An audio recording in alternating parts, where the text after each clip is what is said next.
Les modèles Sea-Doo Wake sont munis du système de l'Est Wake Boost permettant d'ajuster les vagues afin d'offrir les meilleures conditions de planche.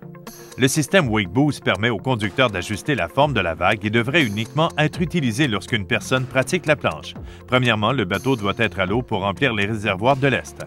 Ensuite, ouvrez les soupapes de sortie qui se trouvent dans le compartiment moteur et la valve centrale à l'arrière du compartiment de rangement des skis nautiques sur le 230 Wake. Les poignées sont à la verticale lorsque les soupapes sont ouvertes. Si les soupapes ne sont pas ouvertes, l'eau ne pourra pas passer et vous pourriez endommager votre pont. Lorsque vous êtes prêt au remplissage, touchez l'icône de l'Est sur l'écran tactile pour voir le niveau d'eau. À l'aide des 3 interrupteurs situés à droite de l'écran, sélectionnez la position de remplissage du réservoir en fonction du niveau souhaité.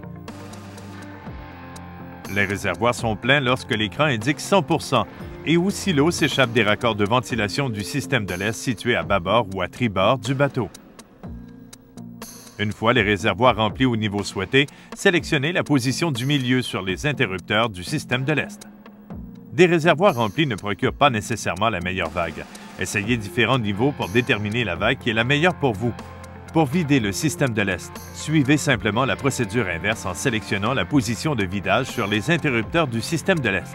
Lorsque l'écran indique 0 %, vous remarquerez une différence dans la sonorité et des bulles d'air feront leur apparition lorsque les réservoirs seront vides.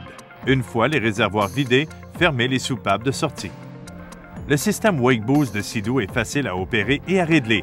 Pour plus d'informations, visitez la section propriétaire du site seadoo.com.